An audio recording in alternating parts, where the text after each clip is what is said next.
नमस्कार मंडळी, स्वागत आहे तुमचं आपल्या एका नवीन मिनी व्लॉगमध्ये. तर आजचा व्लॉग आपला गणपती डेकोरेशन पार्ट 1 असणार आहे. त्याच्यासाठी सगळं सामान वगैरे घेतलं आपण जसं त्या दिवशी बॅटम पट्ट्या आणल्या होत्या तसंच त्याचं आज स्ट्रक्चर तयार करायचं होतं आपल्याला अख्खं डेकोरेशनचं. त्याच्यासाठी लागणारं सगळं सामान वगैरे घेतलं आणि तसं पण मी ऑलरेडी एक पिलर बनवला होता, तो मी शूट नव्हता केला, एक डेमोसाठी बनवून ठेवलं होतं आपलं की लागेल वगैरे, आयडिया येईल एक त्यासाठी. त्याच्यानंतर सगळे साईजेस वगैरे घेऊन दुसरा पिलर करायला बसलो आपण.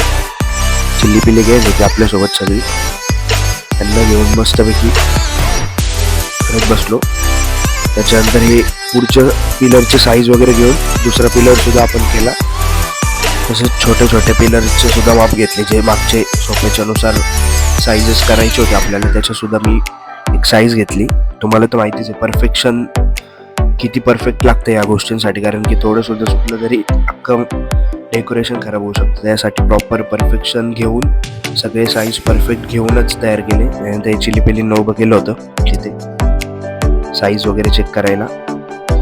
एकदम परफेक्ट झाले होते पहिले 2 पिलर. तर त्याच्यानंतर मागचे पिलर आपण करायला घेतले, छोटे छोटे जे होते त्यांची साईज घेऊन. ते सुद्धा दोन्ही पिलर एक प्रॉपर साईजमध्ये घेऊन प्रॉपर साईज दोन्ही पिलरचे साईज मेजरमेंट करून प्रॉपर केले.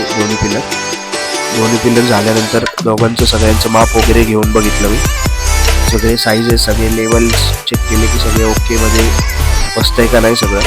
त्याच्यानंतर लास्टवाला पिलर सुद्धा तयार झाला आपला. लास्टवाला पिलर तयार झाल्यानंतर सगळं डेकोरेशन बघितलं आणि आजचं आपलं डेकोरेशन आज इथंच एंड करूयात. आजचं पार्टमध्ये आपण 4 पिलर तयार केले. भेटूयात नेक्स्ट पार्टमध्ये.